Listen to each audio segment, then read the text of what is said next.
Hi everyone, আমার সাথে রয়েছে আজকে সোয়াদ। তো আমরা আজকে শিখবো কি? সোয়াদ শিখবো কমন মিস্টেক্স ইন কি in English. Common mistakes in English. দৈনন্দিন জীবনে অনেক ইংরেজি ভুল করি, আজকে আমরা সোয়াদের কাছ থেকে শিখবো। শি ডিড আ মিস্টেক, কোনটা সঠিক? She Made a mistake. Made a mistake. Okay, এখন প্রশ্ন হচ্ছে কেন শি মেড আ মিস্টেক। আমরা অনেক সময় বলি যে সে ভুল করেছিল, এই ক্ষেত্রে ডিড আ মিস্টেক হবে না, হবে মেড আ মিস্টেক। কারণ ভুল করার অর্থে আমরা মেক আ মিস্টেক ইউজ করি। কি মেক আ মিস্টেক ইউজ করি? ভুল করার অর্থে আমরা মেক আ মিস্টেক ব্যবহার করি। ভুল করার অর্থে কী ব্যবহার করি? Make a mistake. Okay, I am living in Dhaka since 2020, কোনটা সঠিক? স্যার দ্বিতীয়টা।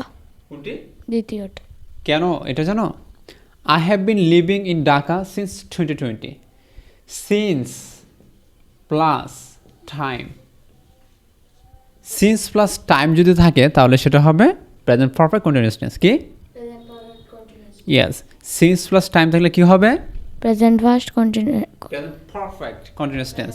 আর প্রেজেন্ট পারফেক্ট কন্টিনিউয়াস টেন্সে সাবজেক্টে পড়ে হ্যাভ বিন, পরে বাবার সাথে আইএনজি বসে। ঠিক আছে? ঠিক আছে এখানে I have been living in Dhaka since 2020। সিন্সের পরে যদি টাইম থাকে তখন হয় প্রেজেন্ট পারফেক্ট কন্টিনিউয়াস টেন্স। মানে অনেক কোনো একটা কাজ অনেক পূর্বে শুরু হয়েছিল, এখনও চলমান, এর কারণ ক্ষেত্রে প্রেজেন্ট পারফেক্ট কন্টিনিউয়াস টেন্স ব্যবহার হয়। বুঝতে পেরেছি? Okay, I have 25, I am 25 years, কোনটা সঠিক? Which one is correct? Okay, দ্বিতীয়টি সঠিক।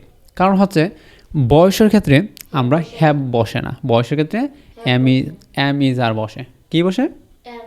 Yes, she can sings very well, কোনটা সঠিক? স্যার দ্বিতীয়টা। দ্বিতীয়টি। এখন প্রশ্ন হচ্ছে কীভাবে?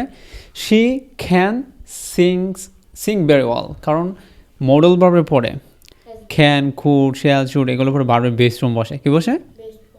তাহলে বুঝতে পেরেছি আমরা এই ভুলগুলো আর করা যাবে না।